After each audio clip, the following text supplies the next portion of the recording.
گائے اور بھارت کی دوغلی پالیسی۔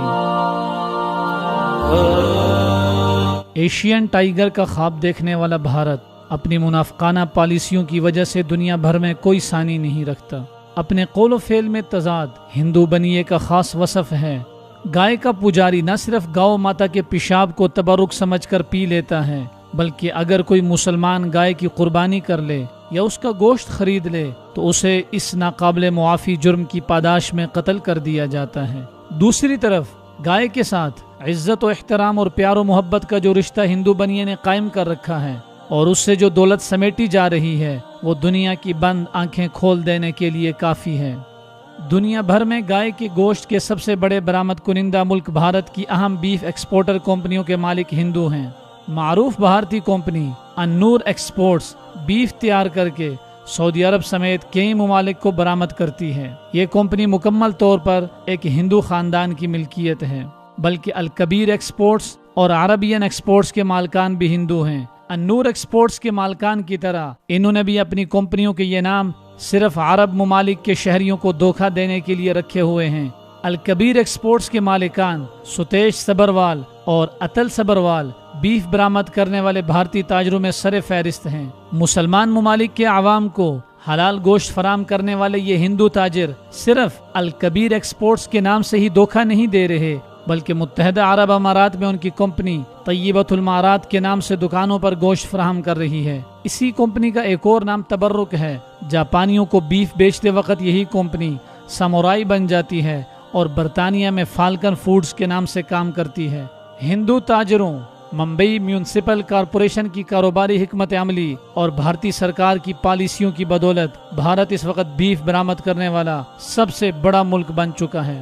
امریکی محکمہ زراعت کی جانب سے جاری کردہ اعداد و شمار کے مطابق گزشتہ برس بھارت نے 24 لاکھ ٹن یعنی 2 ارب 40 کروڑ کلو گرام بیف برآمد کیا۔ بیف کی برآمد میں برازیل دوسرے اور آسٹریلیا تیسرے نمبر پر رہا۔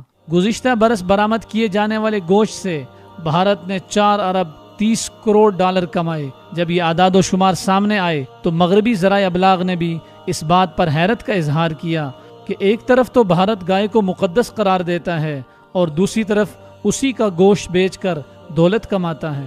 بھارت میں گاؤ کشی کے خلاف بنائے گئے نیشنل کمیشن کی ایک رپورٹ میں یہ بھی تسلیم کیا گیا ہے کہ انگریزوں کے دور میں بر صغیر میں سالانہ 1 کروڑ 10 لاکھ گائے ذبح کی جاتی تھی، لیکن انگریز کی طویل حکمرانی کے دوران کسی بھی ہندو رہنما نے اس معاملے پر انگریزوں کے خلاف آواز نہیں اٹھائی۔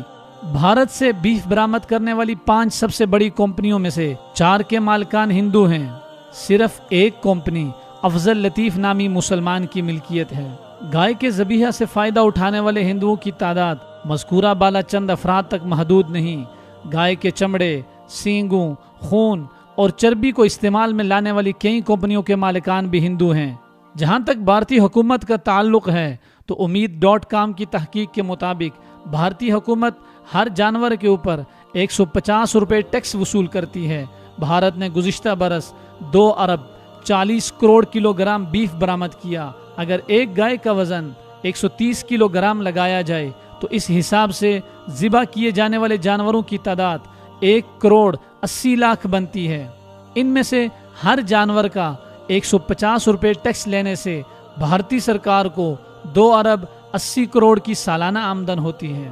ممبئی میونسپل کارپوریشن اور بھارت کے ہندو تاجر جہاں گائے کا گوشت سعودی عرب، امارات، ملیشیا، مصر اور دیگر مسلمان ممالک کو بطور حلال گوشت فروخت کر کے 1 کھرب ڈالر کی حلال فوڈ انڈسٹری میں سے حصہ وصول کر رہے ہیں، نہ ان ہندو تاجروں کے مذہب پر کوئی اثر پڑتا ہے اور نہ بھارت سرکار حرکت میں آتی ہے، لیکن گاؤ کشی کا الزام لگا کر مسلمانوں کو سیاسی انتقام کا نشانہ ضرور بنایا جا رہا ہے۔ یہیں سے بھارت کا دوغلا پن اور منافقانہ چہرہ کھل کے سامنے آ جاتا ہے۔